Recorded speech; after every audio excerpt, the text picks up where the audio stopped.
আদিবাসী অঞ্চলের ঐক্য, সমষ্টি সরকারের ঐক্য আজকে ভয়ঙ্করভাবে বিপদাপন্ন।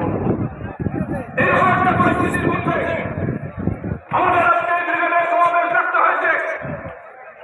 কেউলারাজনী নিয়ে ভয়ঙ্কর আক্রমণ, দেশ বিরোধী জাতীয় স্বাস্থ্য বিরোধী কেন্দ্রীয় সরকার, নরেন্দ্র মোদী সরকারের যে নীতি, এই নীতিকে প্রতিহত করতে হবে। এই সাম্প্রদায়িক বিজেপি যে হিংসা, মানুষের মধ্যে বিভেদ তৈরি করার রাজনীতি, সেই রাজনীতিকে পরাজিত করতে হবে।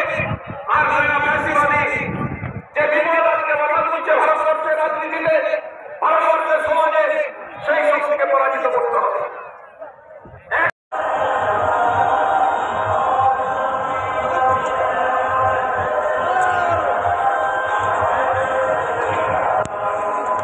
আগামী 20শে মে গোটা দেশে ধর্মঘট হবে। কেন্দ্রের সমস্ত শ্রমিক সংগঠন তারা ঐক্যবদ্ধভাবে এই ধর্মঘটকে প্রতিরোধ করতে হবে সিদ্ধান্ত করেছে। আমরা নরেন্দ্র মোদীকে হুঁশিয়ারি দিতে চাই, আগুন নিয়ে নরেন্দ্র মোদী খেলবেন না। আমরা সাম্রাজ্যবাদের বিরুদ্ধে 200 বছর লড়াই করে দেশের স্বাধীনতা অর্জন করেছি। আমরা লড়াই করে শ্রমিক শ্রেণী যে অধিকার অর্জন করেছে, সেই অধিকার আমরা ছাড়ব না। আজকে যদি শ্রমঘট লাগু হয় তাহলে 8 ঘন্টা কাজে উৎপাদনশীলতা বৃদ্ধির কোন পরিকল্পনা নেই।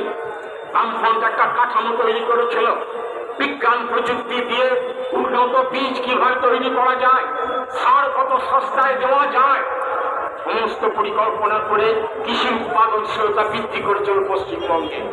সমবায় থেকে ঋণ দেওয়া হতো।